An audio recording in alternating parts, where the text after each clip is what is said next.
Indian tourist visa দীর্ঘ ২ বছর প্রতীক্ষার পরে ইন্ডিয়ান ট্যুরিস্ট ভিসার আবেদন চালু হয়েছে এবং আপনি চাইলে এই ইন্ডিয়ান ট্যুরিস্ট ভিসার জন্য আবেদন করতে পারেন এবং নিজের আবেদন নিজেই ঘরে বসে করে নিতে পারেন। আজকের এই ভিডিওতে আমি দেখাবো কিভাবে আপনি আপনার নিজের আবেদন ঘরে বসে একটা মোবাইল অথবা কম্পিউটার থেকে নিজেই করে নেবেন। তো ভিডিওটি শুরু করার আগে আপনি যদি আমার চ্যানেলে নতুন হয়ে থাকেন তাহলে আমার চ্যানেলটি অবশ্যই সাবস্ক্রাইব করবেন। ইন্ডিয়ান ট্যুরিস্ট ভিসায় আবেদন করতে সর্বপ্রথম যে কোনো একটি ব্রাউজারে চলে যাবেন কম্পিউটার অথবা মোবাইল থেকে এবং এখানে সার্চ করবেন ইন্ডিয়ান ট্যুরিস্ট ভিসা লিখে। ইন্ডিয়ান ভিসা অ্যাপ্লিকেশন বা ইন্ডিয়ান ট্যুরিস্ট ভিসা এরকম কিছু একটা লিখে সার্চ করবেন। সার্চ করার পরে আপনি একটা লিঙ্ক দেখতে পাবেন যে apply for an Indian visa Bangladesh NIC.in, এই যে একটা লিঙ্ক, এটার উপর আপনি ক্লিক করবেন। এরপরে এরকম একটা উইন্ডো বা এরকম একটা ট্যাব ওপেন হবে। এখানে আপনি অনলাইন ভিসা অ্যাপ্লিকেশন নামে যে বাটনটা দেখতে পাচ্ছেন এটার উপর একটা ক্লিক করবেন। এরপরে এখান থেকে আপনি বাংলাদেশ সিলেক্ট করে দিবেন। তারপরে ঘরে আপনি কোন মিশনে বা কোন আইভ্যাক সেন্টারে আপনি আবেদন করতে চান। তার আগে বলে রাখি, বর্তমানে বাংলাদেশে 5টা আইভ্যাক সেন্টারে এই আবেদন চলমান রয়েছে। আস্তে আস্তে সবগুলো আইভ্যাক সেন্টারে এই আবেদন চালু হবে। তবে বর্তমানে আপনাকে এই 5টার যে কোনো একটা আবেদন করতে হবে। তবে অবশ্যই খেয়াল রাখবেন, যদি আপনার নিজ বিভাগীয় সেন্টার চালু থাকে তাহলে অবশ্যই সেই সেন্টারে করবেন। আর যদি আপনার সেন্টারে চালু না থাকে তবে আপনার নিকটস্থ যে বিভাগীয় সেন্টারটা আছে সেটা আপনি আবেদন করবেন। আর এটা যদি আপনি সম্পূর্ণ জানতে চান যে আপনার কোন বিভাগে আবেদন করা উচিত, যে কোনো একটা এআইতে সার্চ দিয়ে দেখে নিতে পারেন। তো আমি বরিশাল থেকে আবেদন করতেছি, কিন্তু বরিশাল আইভ্যাক সেন্টারে বর্তমানে ট্যুরিস্ট ভিসার জন্য আবেদন করা যায় না। এজন্য আমাকে আমার পার্শ্ববর্তী যে বিভাগ খুলনা সেটা আবেদন করতে হবে। এই জন্য আমি খুলনা সিলেক্ট করে নিলাম। এরপর এখান থেকে যার জন্য আবেদন করতেছেন তার ন্যাশনালিটি বা তার জাতীয়তা কি সেটা এখান থেকে সিলেক্ট করবেন, অবশ্যই বাংলাদেশ। এরপরে ডেট অফ বার্থ, আপনি যার জন্য আবেদন করতেছেন তার জন্ম তারিখ কত সেটা এখান থেকে আপনি সিলেক্ট করে নেবেন। সর্বপ্রথম তার জন্ম সালটা, তারপরে জন্ম মাস, তারপরে কত তারিখ সেটা সিলেক্ট করবেন। এরপরে একটা ইমেল আইডি দিবেন, এমন একটা ইমেল অ্যাড্রেস দিবেন যেটাকে কখনোই এই ভিসার আবেদনের ক্ষেত্রে ব্যবহার হয়নি, সেরকম একটা ইমেল অ্যাড্রেস এই ঘরে লিখবেন। সেই ইমেল অ্যাড্রেসটা পরে ঘরে আবারও লিখবেন, একই ইমেল অ্যাড্রেস 2 ঘরে লিখবেন। এরপরে এক্সপেক্টেড ডেট অফ অ্যারাইভাল, যে আপনি কত তারিখে যেতে চান সেরকম একটা ডেট, যেদিন আবেদন করবেন তার থেকে মনে করেন 15, 20, 25 দিন পর একটা ডেট আপনি সিলেক্ট করবেন। তারপরে পারপাস, কোন উদ্দেশ্যে বা কি ভিসায় আপনি যেতে চান এটার উপরে যদি আপনি ক্লিক করেন এই যে সিলেক্ট পারপাস, তাহলে এখানে অনেকগুলো ক্যাটাগরি আসবে। আমি যেহেতু ট্যুরিস্ট ভিসার জন্য আবেদন করতেছি, এখানে ট্যুরিস্ট ভিসার 2টা ক্যাটাগরি আছে, একটা T1 একটা T2। T1 হচ্ছে বাংলাদেশিদের জন্য, আর T2 হচ্ছে ফরেনার যারা বিদেশি বাংলাদেশে অবস্থান করে ইন্ডিয়ায় যাওয়ার জন্য আবেদন করবে তাদের জন্য T2। তো আমাদের জন্য অবশ্যই T1, এই আমি T1 সিলেক্ট করতেছি। এরপরে এখান থেকে এই যে একটা কোড দেখতে পাবেন ক্যাপচা, এটা এক একজনের এক এক রকম আসবে, সবার এক রকম আসবে না। যার যেটাই কোড আসবে সেটা দেখে দেখে আপনি এই ঘরে টাইপ করবেন। তারপরে কন্টিনিউ বাটনে ক্লিক করবেন। কন্টিনিউ বাটনে ক্লিক করার পরে এরকম একটা ইন্টারফেস দেখতে পাবেন। এখানে সর্বপ্রথম আপনি আপনার সারনেম বা পদবি বা আপনার লাস্ট নেম যেটা সেটা আপনি এখানে লিখবেন। মনে করেন আপনার নাম MD মোসাব্বির, তাহলে আপনি মোসাব্বিরটা এই ঘরে লিখবেন। আর সর্বপ্রথমে যেটা আছে বা ফার্স্ট নেম যেটা সেই পার্টটা আপনি নিচে লিখবেন, MDটা। এরপরে এখান থেকে আপনার জেন্ডার, পুরুষ নাকি মহিলা, মেল ফিমেল আছে এটা আপনি সিলেক্ট করবেন। এরপরে আপনি কোন জেলায় জন্মগ্রহণ করেছেন এটা অবশ্যই আইডি কার্ডের পিছনে দেওয়া আছে, খেয়াল করবেন, অথবা জন্ম নিবন্ধনে থাকে, আপনি সেইটা এখানে টাইপ করবেন। এরপরে দেশ, এখান থেকে বাংলাদেশ সিলেক্ট করলাম। এরপরে সিটিজেনশিপ বা ন্যাশনাল আইডি নাম, আপনার NID নাম্বারটা এই ঘরে টাইপ করবেন। এরপরে আপনার ধর্ম কি সেই নামটা এখান থেকে সিলেক্ট করবেন। এরপরে ভিজিবল আইডেন্টিফিকেশন মার্ক, মানে আপনাকে দেখে চিহ্নিত করা যায় এরকম কোনো চিহ্ন শরীরে আছে কিনা, যদি না থাকে তাহলে আপনি NA লিখে দেবেন। এরপরে এডুকেশনাল কোয়ালিফিকেশন, আপনার শিক্ষাগত যোগ্যতা কি যেটাই হোক সেটা এখান থেকে সিলেক্ট করবেন। অবশ্যই যদি আপনি গ্রাজুয়েট, হাই গ্রাজুয়েট এগুলো সিলেক্ট করেন তাহলে সেটার জন্য আপনাকে ডকুমেন্ট শো করতে হবে যখন আপনি আইফাকে কাগজপত্র জমা দিবেন। তো আমি এখান থেকে মনে করুন যে কোনো একটা দিলাম, গ্রাজুয়েট। এরপরে এই ঘরে আপনি কিভাবে বাংলাদেশি যে জাতীয়তা সেটা অর্জন করেছেন, আমি এখান থেকে বাই বার্থ দিলাম, মানে জন্মসূত্রে। এরপরে আপনার যে পাসপোর্ট নাম্বারটা সেটা এই ঘরে আপনি টাইপ করে লিখে দেবেন।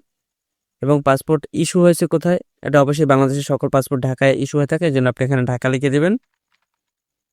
এরপরে ডেট অফ ইস্যু, আপনার পাসপোর্টে খেয়াল করবেন যে শক্ত পেজটা আছে সেই শক্ত পেজে 2টা ডেট থাকে নিচে, একটা হচ্ছে ডেট অফ ইস্যু আর একটা ডেট অফ এক্সপায়ার, কোন দিনে ইস্যু হয়েছে এবং কোন দিনে মেয়াদ শেষ হবে, সেই 2টার তারিখ আপনি এখান থেকে সিলেক্ট করে দিবেন। এরপরে আপনার অন্য কোনো পাসপোর্ট আছে কিনা, ভ্যালিড পাসপোর্ট যদি থাকে ইয়েস দিয়ে একইভাবে আপনি এখানে সেই পাসপোর্টের তথ্যগুলো দিবেন। আর যদি না থাকে তাহলে নো দিয়ে সেভ এন্ড কন্টিনিউতে ক্লিক করবেন। সেভ এন্ড কন্টিনিউতে ক্লিক করলে এরকম আরেকটা ইন্টারফেস আসবে। এখান থেকে আপনার প্রেজেন্ট অ্যাড্রেস বা বর্তমান ঠিকানাটা এখানে টাইপ করতে হবে। তারপরে এখানে আছে পার্মানেন্ট অ্যাড্রেস, এই দুটো আপনি টাইপ করবেন। এখানে স্ট্রিট বা হাউস নাম্বার, আপনার বাড়ির নাম্বার, হোল্ডিং নাম্বার যেটাই থাকুক সেটাই ঘরে লিখবেন। এরপর আপনার গ্রামের নামটা এই ঘরে লিখবেন। তারপর এখান থেকে বাংলাদেশ সিলেক্ট করে দিবেন। পরে ঘরে আপনার ডিস্ট্রিক্ট বা জেলাটা এখানে আপনি টাইপ করে লিখে দিবেন। তারপরে আপনার পোস্ট কোড, এটা এনআইডি কার্ডে থাকে, জন্ম নিবন্ধনে থাকে, সেই কোডটা দেখে আপনি এখানে টাইপ করবেন। এরপর আপনার একটা মোবাইল নাম্বার এখানে দিবেন। তারপরে আপনার পার্মানেন্ট অ্যাড্রেস, পার্মানেন্ট মানে স্থায়ী ঠিকানা, এই বর্তমান ঠিকানার স্থায়ী ঠিকানা যদি একই হয় তাহলে এইটা পূরণ করার পরে এই ঘরে যদি একটা টিক মার্ক দেন, সেই ঠিকানাটা এখানে অটোমেটিক বসে যাবে, নতুন করে আর বসাতে হবে না। এরপরে ফাদার ডিটেলস, মানে আপনার পিতার তথ্য, তার নামটা এখানে আপনি লিখবেন, অবশ্যই পাসপোর্ট দেখে লিখবেন। এরপরে তার জাতীয়তা, এখানে বাংলাদেশ। তারপরে তার পূর্বে যদি কোনো অন্য জাতীয়তা থাকে সেটা এখান থেকে সিলেক্ট করতে পারেন, না থাকলে এটা সিলেক্ট করার দরকার নেই। এরপরে তার জন্মস্থান কোন জেলা, সেই জেলাটা এখানে লিখবেন এবং সে কোন কান্ট্রিতে, কোন দেশে জন্মগ্রহণ করেছে সেটা এখানে দিবেন। মায়ের ক্ষেত্রেও একইভাবে আপনি এটা পূরণ করবেন। এরপরে যার জন্য আবেদন করতেছেন তার বৈবাহিক অবস্থা, বিবাহিত নাকি সিঙ্গেল, সিঙ্গেল হলে এটা দিবেন।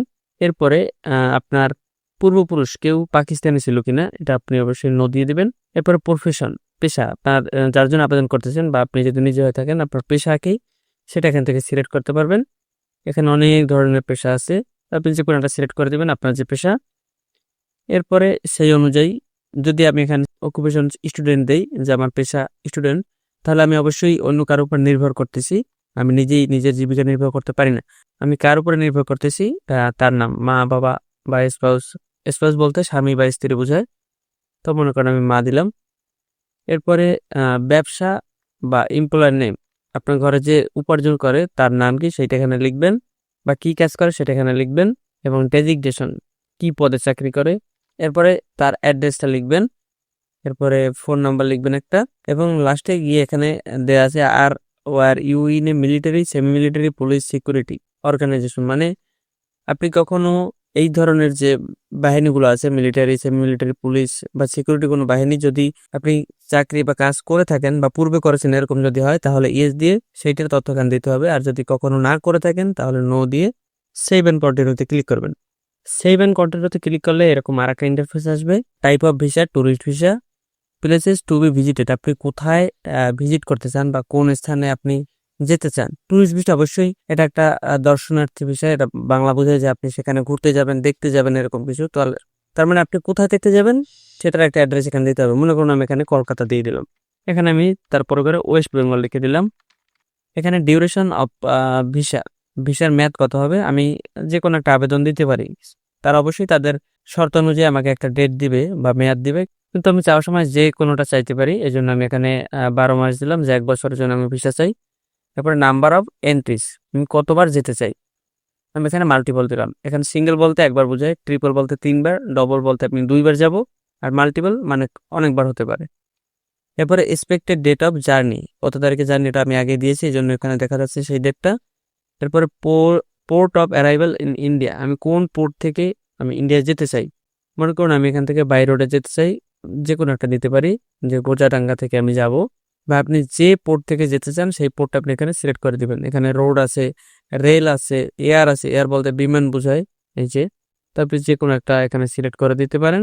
এবং expected port of exit from India, India থেকে যখন আপনি দেশে ফিরে আসবেন তখন কোন পোর্ট থেকে আসবেন, এটা যে হুবহু ওটাই হতে হবে এরকম না, যে কোনো একটা আমি আনুমানিক দিয়ে দিতে পারি। এরপরে have you ever visited India before, আপনি পূর্বে কখনো ইন্ডিয়া ভিজিট করেছেন কিনা, যদি করে থাকেন ইয়েস দিয়ে এখানে অ্যাড্রেসটা টাইপ করবেন, আর যদি না গিয়ে থাকেন তাহলে নো।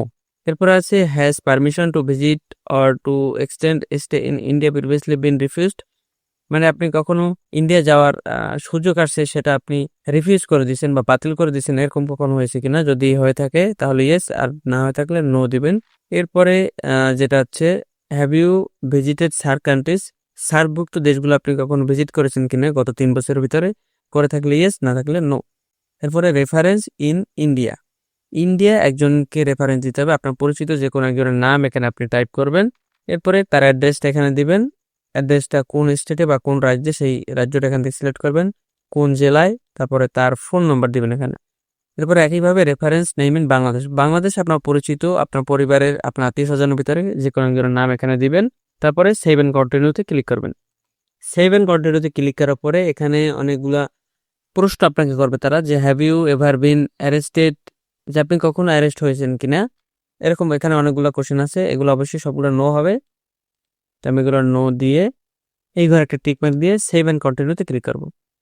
সেভ এন্ড কন্টিনিউতে ক্লিক করার পরে এখান থেকে আপনাকে একটা ছবি আপলোড করতে হবে, যে ছবিটা 2x2 ইঞ্চি হতে হবে, ওয়াইডও 2 ইঞ্চি এবং হাইটও হবে 2 ইঞ্চি, এবং তার ব্যাকগ্রাউন্ড হতে হবে সাদা, এবং রিসেন্ট একটা ফটো হতে হবে, যে খুব সম্প্রতি আপনি ছবিটা তুলেছেন, অনেক আগের ছবি হলে হবে না। তো সেরকম একটা ছবি আপনি এখান থেকে সিলেক্ট করে নেবেন। এরপর আপলোড ফটোতে ক্লিক করবেন। এরপরে ক্রপ অ্যান্ড সেভ নামে যে বাটনটা আছে এটাতে ক্লিক করবেন। এরপরে সেভ অ্যান্ড কন্টিনিউ দিবেন আবারে। এরপরে নতুন একটা অপশন এখানে অ্যাড করা হয়েছে, যেটা হচ্ছে copy of passport page containing personal particulars. এটা অবশ্যই দিতে হবে, ম্যান্ডেটরি, মানে আবশ্যিক, যে আপনার পাসপোর্টের একটা স্ক্যান করা কপি আপনি এখানে আপলোড করবেন। এই ঘরে চুজ ফাইল দিয়ে আপনি আপনার পাসপোর্ট এখানে সিলেক্ট করে আপলোড ডকুমেন্ট নামে যে বাটনটা আছে এটার উপর একটা ক্লিক করবেন, তাহলে এটা আপলোড হয়ে যাবে। এরপরে এই ঘরে একটা টিক মার্ক দিয়ে কনফার্মে ক্লিক করবেন। এরপরে এখানে বলা আছে আপনি কোন প্লেসে, মানে কোন জায়গায় বা কোন হোটেলে গিয়ে উঠবেন সেইটার একটা অ্যাড্রেস এখানে দিবেন। যদি কোনো জায়গা হয় সেই জায়গার নাম দিবেন, যদি কোনো হোটেল হয়ে থাকে সেই হোটেলের নামটা এখানে দিবেন। তারপরে জায়গা বা হোটেলের যে ঠিকানাটা সেটা এখানে লিখবেন। স্টেট দিবেন, মানে কোন রাজ্য, এরপরে ডিস্ট্রিক্ট কোন জেলা, এরপর একটা টেলিফোন নাম্বার, হোটেল হলে সেই হোটেলে একটা টেলিফোন নাম্বার, আর যদি কোনো জায়গায় বা কোনো বাড়িতে গিয়ে থাকেন সেই বাড়ির একটা টেলিফোন নাম্বার দিবেন। এটা আপনি রেফারেন্স ইন্ডিয়া যার নাম দিয়েছেন তার নাম দিয়ে বা তার অ্যাড্রেস দিয়ে এবং তার টেলিফোন নাম্বার দিয়ে এটা আপনি পূরণ করতে পারেন। তারপরে কন্টিনিউতে ক্লিক করবেন। কন্টিনিউতে ক্লিক করলে আপনি এতক্ষণ যে তথ্যগুলো পূরণ করেছেন সেই তথ্যগুলো এখানে দেখা যাবে। সেগুলো আপনি বারবার এখানে মিলিয়ে নেবেন, চেক করে নেবেন কোনো ভুল আছে কিনা। যদি ভুল থাকে তাহলে সেটা আপনি ব্যাকে গিয়ে সংশোধন করে নেবেন। এখানে যে মডিফাইতে ক্লিক করলে সেগুলো সব এডিট করা যাবে। আর যদি কোনো ভুল না থাকে তাহলে ভেরিফাইড অ্যান্ড কন্টিনিউ নামে যে বাটনটা আছে এটার উপরে ক্লিক করবেন। ক্লিক করলে আপনার আবেদন কমপ্লিট, মানে আপনার বিজিটি ফাইল যেটাকে বলে বা অনলাইন অ্যাপ্লিকেশন ফর্ম সেটা কমপ্লিট। এই ডাউনলোডের জন্য একটা অপশন আসবে, আপনি কোথায় ডাউনলোড করবেন এই ডকুমেন্টটা বা এই ফাইলটা, আপনি সেই জায়গাটা সিলেক্ট করে সেভ ক্লিক করবেন। অনলাইন আবেদনের কাজ কমপ্লিট। এখন আপনাকে যে কাজটা করতে হবে, পিজিডি নাম্বারের উপর বা আপনার এই অ্যাপ্লিকেশন ফাইলে একটা পিজিডি নাম্বার থাকবে, সেই পিজিডি ফাইলটা ব্যবহার করে আপনি যে ফোন নাম্বার ব্যবহার করেছেন সেই ফোন নাম্বার ব্যবহার করে এবং আপনি যে ইমেল অ্যাড্রেস ব্যবহার করেছেন সেই ইমেল অ্যাড্রেস ব্যবহার করে আপনাকে এই ভিসার উপরে বা এই আবেদনের উপরে একটা পেমেন্ট করতে হবে। এই পেমেন্টটা করতে হয় appointment.ifacbd.com এটার উপরে বা এই লিঙ্কে গিয়ে এখানে পেমেন্টের অপশন আসবে। এটা এখন আসবে না। আমি যখন এই ভিডিওটা বানাচ্ছি এখন অনেক রাত, তো এই জন্য এই সাইটটা এখন অ্যাভেলেবেল না। এটা দুপুরবেলা 2টা থেকে 4:30টার ভিতরে আপনাকে একটা অ্যাকাউন্ট ক্রিয়েট করতে হবে। আপনি যে এই অনলাইনে আবেদন করেছেন বা এই আবেদন কপিটা আপনাকে 2টা থেকে 4:30টার ভিতরে একটা অ্যাকাউন্ট ক্রিয়েট করে আপলোড করতে হবে এবং 5টার সময়ে স্লট অ্যাভেলেবেল হয়, যে আপনি টাকা দিয়ে যে কোনো একটা তারিখে বা যে কোনো একটা সময়ে একটা সিরিয়াল ধরবেন, সেই সিরিয়ালটা অ্যাভেলেবেল হয় 5টার সময়। তো এই 5টার আগে বা 4:30টার ভিতরে সবকিছু রেডি রাখতে হয়, যেন আপলোড করে নিতে হয়। তো এখন যেহেতু অ্যাভেলেবেল না, আমি পেমেন্টের অপশনটা দেখাতে পারছি না। এই পেমেন্ট নিয়ে আমি অবশ্যই আর একটা ভিডিও তৈরি করব। তো সেই পর্যন্ত সবাই ভালো থাকবেন, সুস্থ থাকবেন, আর আমার ভিডিওটা অবশ্যই লাইক করবেন। আর এই আবেদনের ক্ষেত্রে যদি কোনো কিছু বুঝতে অসুবিধা থাকে তাহলে আমাকে কমেন্ট করে জানাবেন, আমি কমেন্টে রিপ্লাই দিয়ে বুঝিয়ে দেওয়ার চেষ্টা করব। আর ভিডিওটি অবশ্যই শেয়ার করবেন আপনার পরিচিতদের মাঝে, যাদের এরকম ভিডিও দরকার বা নিজেদের আবেদন নিজেরাই করে নিতে চায়। তো আমি সকলকে ধন্যবাদ দিয়ে ভিডিওটি এখানেই শেষ করছি।